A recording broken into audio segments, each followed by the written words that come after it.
সংক্ষেপে আপনি জেনে নিন হজ কিভাবে করবেন। হজের মূল কার্যক্রম শুরু হয় 8 তারিখ থেকে, 8 জিলহজ থেকে। 8 জিলহজ হাজি সাহেব মিনার মধ্যে কাতে হেরমে এহরাম পরিধান করে মিনার উদ্দেশ্যে রওনা দেবে।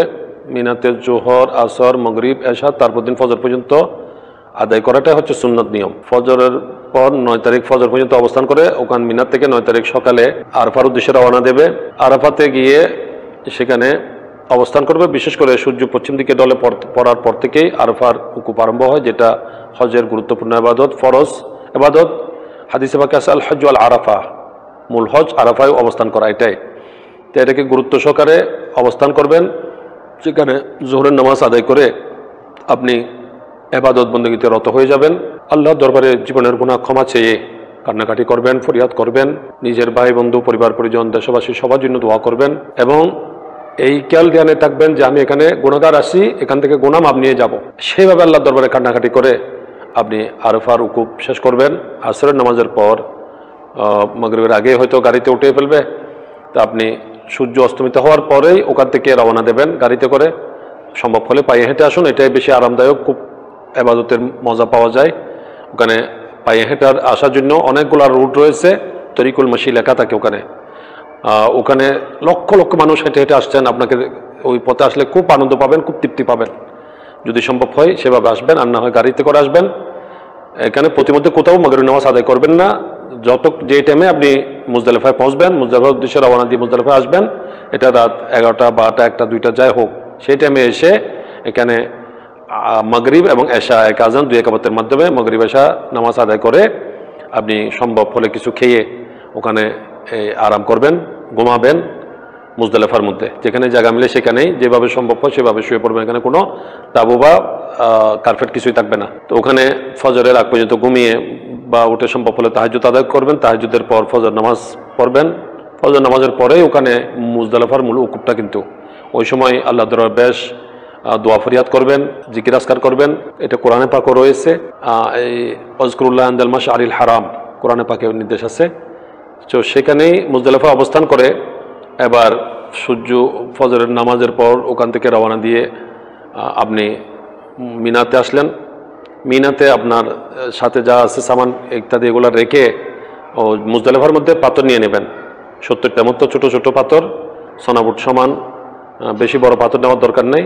ছোটো ছোটো পাথর ওখান থেকে নিয়ে, এটা বোতলের মধ্যে হোক বা প্যাকেটের মধ্যে হোক, এটা নিয়ে আপনি আসবেন। মুজদালিফা থেকে মিনা এসে ওখানে কাপড় চোপড় যা অতিরিক্ত আছে সেগুলো রেখে আপনি আবার জমরাতের জন্য রওনা হয়ে যাবেন। জমরাতে গিয়ে প্রথম দিন এখানে প্রথমে পরে ছোট শয়তান, তারপরে মেজু শয়তান, তারপরে হচ্ছে বড় শয়তান। তো প্রথম দিন কিন্তু জোহরের আগে সূর্য ওঠার পর আপনি ছোট মেজু দুইটাকে প্রথম দিন মারবেন না। প্রথম দিন শুধু বড়টাকে মারবেন। 7টা কঙ্কর নিক্ষেপ করবেন, বিসমিল্লাহ আল্লাহু আকবার রহমান আল্লাহ শয়তান বলে। এই 7টা পাথর নিক্ষেপ করে আপনি যদি সম্ভব হয়, এবং এটাই উত্তম, সেই দিন আপনি সোজা পায়ে হেঁটে ইচ্ছা করলে আপনি মক্কা শরীফে চলে আসতে পারেন। ওখানে সুড়ঙ্গ দিয়ে আসা যায়। এসে আপনি কোরবানির ব্যবস্থা করবেন। কোরবানি হয়ে গেলে আপনি মাথা মুন্ডিয়ে হালাল হয়ে গেলেন। হালাল হয়ে ওই দিন আপনি তওয়াফে জিয়ারতটা করে নিতে পারেন। তওয়াফে জিয়ারতটা করে আপনি আবারও মিনায় চলে আসলেন। আর যদি সেদিন সম্ভব না হয়, আপনি জমরা শেষ করেই মিনাতে চলে আসলেন এবং কোরবানি নিজে গিয়ে করতে পারলে করলেন, বা কাউকে দায়িত্ব দিয়ে করলে করলেন। কোরবানি শেষ হলেই আপনি মাথা মুন্ডাবেন।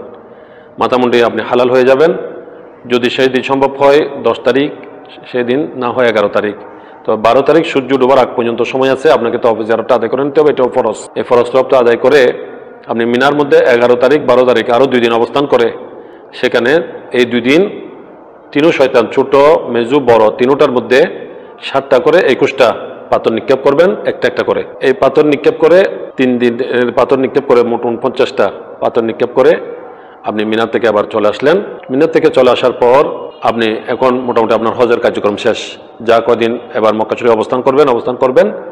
আসার আগে মক্কা শরীফ থেকে মদিনা শরীফ যাওয়ার জন্য বা দেশে আসার আগে, যদি মদিনা শরীফ আগে হয়ে থাকে তাহলে দেশে আসার আগেই আপনি আরেকটা ওয়াজিব রয়ে গেছে, সেটা হলো বিদায় তওয়াফ।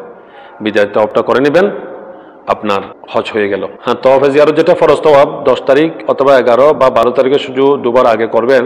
সেটার সাথে কিন্তু সাই যদি আগে করা না হয়ে থাকে, সাইটাও করতে হবে। তো সফা মারওয়া সাই এটা আপনাকে করতে হবে। এটা হচ্ছে হজ। এখানে দোয়া কালাম যেগুলো বই পুস্তকে আছে সেগুলো যতদূর সম্ভব পড়বেন, আর এগুলো পড়তে না পারলে আপনি বেশি বেশি করে দরুদে পাক পড়বেন, তসবিহ তাহলিল জিকির আজকার করবেন, তসবিহ তাহলিল পড়বেন, আল্লাহ তাআলা দোয়া ফরিয়াদ করবেন, যেভাবে সম্ভব সেভাবে করবেন। আল্লাহ পাক সেভাবে সঠিকভাবে হজ করার তৌফিক দান করুক, আমিন।